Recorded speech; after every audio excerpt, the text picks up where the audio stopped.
तामिळनाडूमध्ये विजय यांच्या शपथविधीवर सावट आहे। आपल्याला कल्पना आहे त्यांनी बहुमतासाठी डाव्यांचा काँग्रेसचा पाठिंबा घेतला, मात्र अजूनही 2 आमदार कमी पडत आहेत। थलपती विजय यांच्यापासून मुख्यमंत्रीपद अजून फक्त 2 आमदार दूर आहे, पण तो आकडा त्यांना घाम फोडणार आहे। बहुमतासाठी लागणाऱ्या 118 आमदारांचा आकडा जुळलेला नाहीये। बहुमतासाठी विजय यांना आणखी 2 आमदारांची आवश्यकता आहे। बीसीके पक्षानं पाठिंबाचं पत्र अद्याप दिलं नसल्यानं अडचणी कायम आहेत। बीसीके पक्षाकडून पाठिंबा जाहीर, मात्र अद्याप अधिकृत पत्र नाही।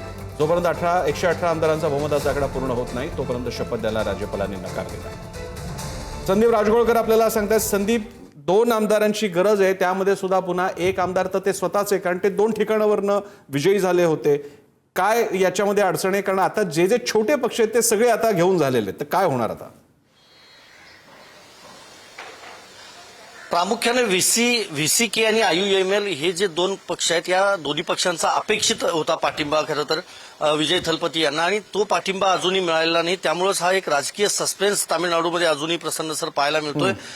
काँग्रेस असेल, टीव्हीके असेल, त्याचबरोबर सीपीआय, सीपीआयएम ह्या सगळ्या पक्षांचा पाठिंबा मिळालेला होता। मात्र या मी जे सांगितलं व्हीसीके आणि आयुएमएल या पक्षांचा पाठिंब्याचं पत्र अजूनही राज्यपालांपर्यंत पोहोचलेलं नाही। 116 आमदारांची संख्या आतापर्यंत होती आणि 118 खरं तर ही मॅजिक फिगर आहे।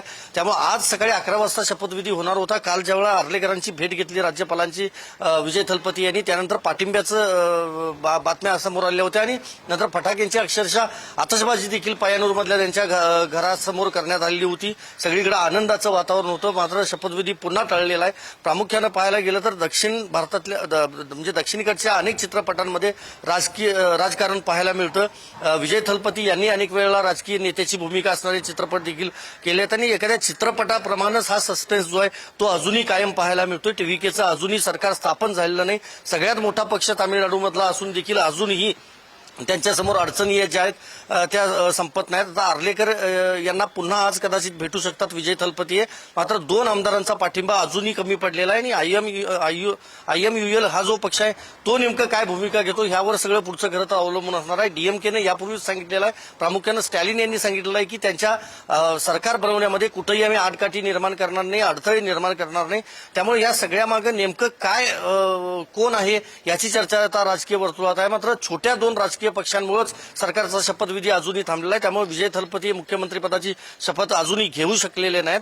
कदाचित तो पुढच्या 48 तासांमध्ये होऊ शकतो, मात्र 2 पक्षांचा पाठिंबा मिळाल्याशिवाय सरकार बनणार नाही तामिळनाडूमध्ये। धन्यवाद संदीप, आपण लक्ष ठेवून राहूया या घडामोडींकडे। इंटरेस्टिंग आहे, यालाच तर राजकारण म्हणतात।